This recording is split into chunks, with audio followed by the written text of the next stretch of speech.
cantidad.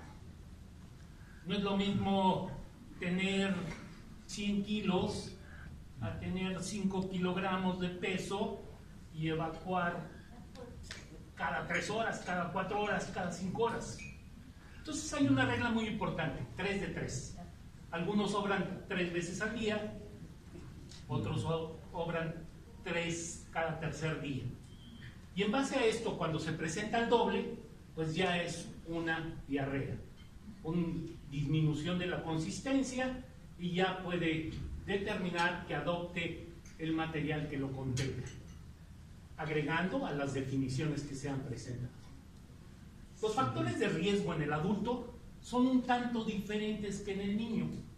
A veces el factor de riesgo en el niño es la madre, porque la madre es la que contamina, la que le da el alimento y ese factor es muy importante. En cambio en el adulto, pues uno de los factores es el agua potable.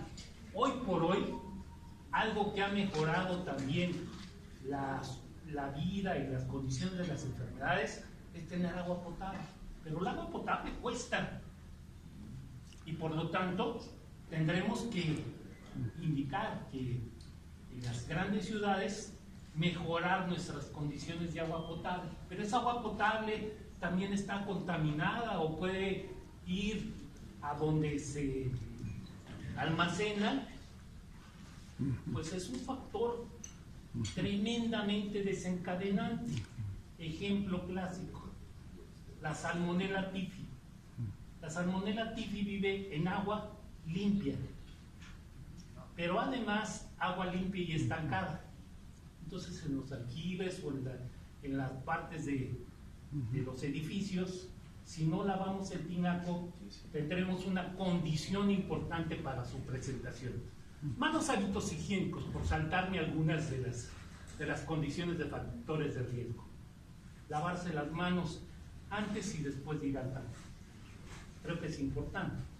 Pero tendremos muchos puestos ambulantes y el mismo que les cobra es el mismo que les da los alimentos, es el mismo que no se lava las manos y tendremos condiciones vulnerables.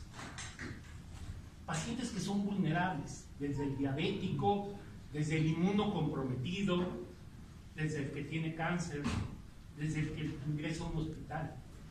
Y por lo tanto, va a tener factores de riesgo muy importantes. Este cuadro es de análisis epidemiológico. Es un cuadro que se hizo en el 2010, pero nos demuestra varios de los factores que se van sumando.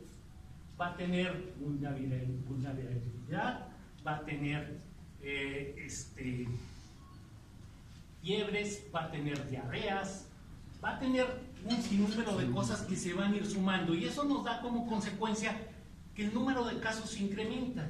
Pero ¿qué ciudades son las que se incrementan en nuestro país? Ahí ustedes ven, el norte del país llamaría mucho la atención. Luego, la mayoría de las diarreas pueden ser autolimitadas. Tendremos disminución de la consistencia y es porque es un dato de protección para nosotros mismos. Tenemos protección como tendríamos fiebre, como tendríamos tos, como tendríamos estornudo, pero ¿en qué momento se convierte en un problema serio? Bueno, va a depender del diagnóstico etiológico, va a depender de las condiciones que se presenten. Los riesgos que podremos ver en la comunidad ya los analizó la doctora, varios de ellos, pero ahí tienen algunos de los agentes que se pueden encontrar por alimentos contaminados. ¿Qué cantidad? 10 a las 7 unidades formadoras de colonia de salmonella. ¿Qué significa esto?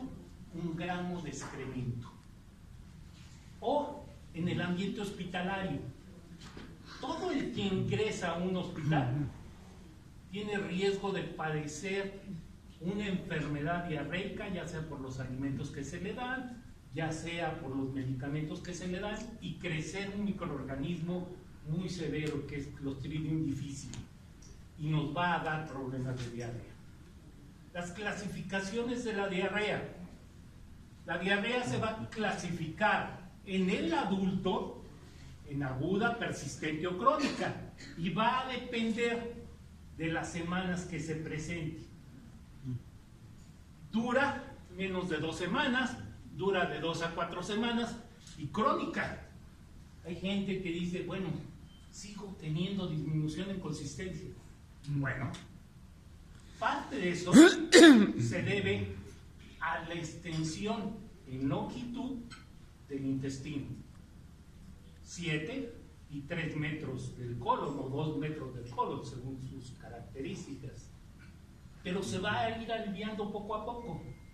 Entonces, en determinado momento, necesita algo que nos vaya ayudando durante algo de tiempo para que esto mejore. No va a mejorar de la noche a la mañana, va a tener disminuciones en la consistencia y va a depender mucho del tratamiento que se le va a presentar. Tendremos algunas que pueden condicionarnos mala absorción, como una diarrea osmótica, que va a tener como condición que esté inflamado el intestino, pero también va a secretar. Y ese es el ejemplo que puso la doctora, muy importante, sobre el cólera. Algunas que nos van a condicionar secundariamente a productos que son absorbibles, los va a desechar. Y va a tener, por ejemplo, en el excremento lentería. Entonces se van a presentar granos de lote que no se pudieron digerir. Pero en algunos casos nos puede significar problemas muy serios. Imagínense obrar como si fuera un espagueti. Prácticamente nosotros los médicos, cuando vemos una evacuación como si fuera un espagueti, decimos va a tener cáncer intestinal. Y lo debemos de buscar. Y va a tener cuadros de diarrea recurrente. O, en su defecto, una diarrea secretora. Ya se mencionaron algunos de los gérmenes. Escherichia coli. Pero Escherichia coli puede ser enteropatógena, enteroinvasiva, enteroadherente, enterotoxigénica. Y cada una de ellas va a tener diferentes tipos de presentación. O una diarrea inflamatoria, que ya en el intestino se va a colonizar, va a causar daño, va a causar úlceras, en camisa de botón, sangrado. Ejemplo clásico, la amiba con úlceras en camisa de botón, o el citomegalovirus, con lesiones muy severas. No infecciosas.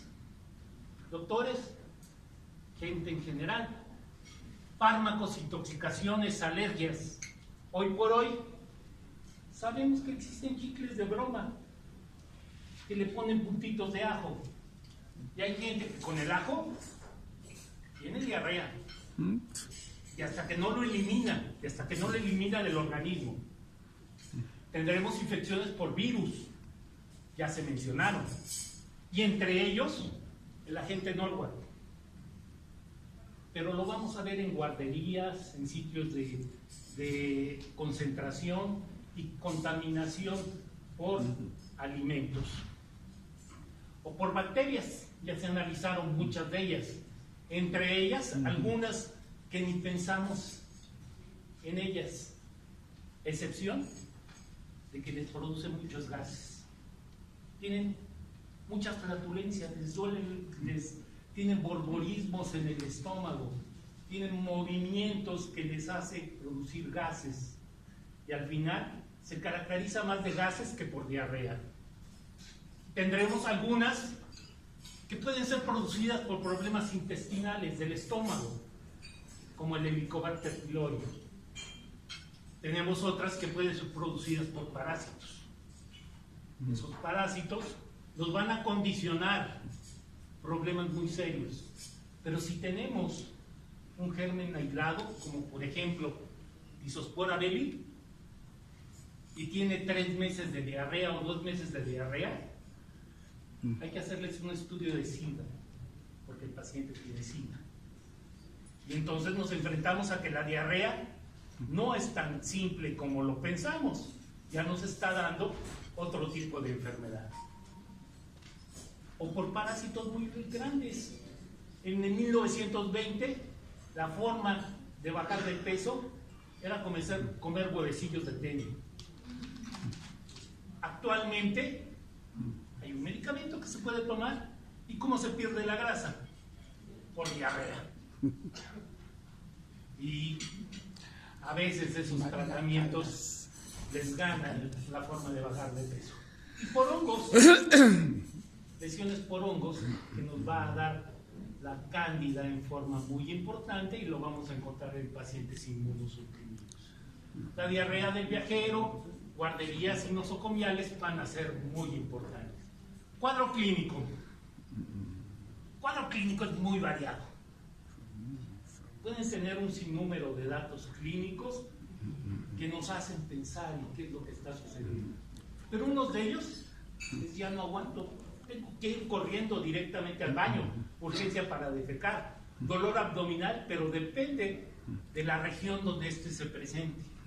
Puede ser en la parte superior, en la parte lateral, y los médicos nos orientamos mucho a esa condición: distensión abdominal o fatiga, astenia, entre ellos sangrado, pus, fiebre, diarrea crónica, diarrea nocturna. Pero tendremos que ir analizando cada uno de ellos.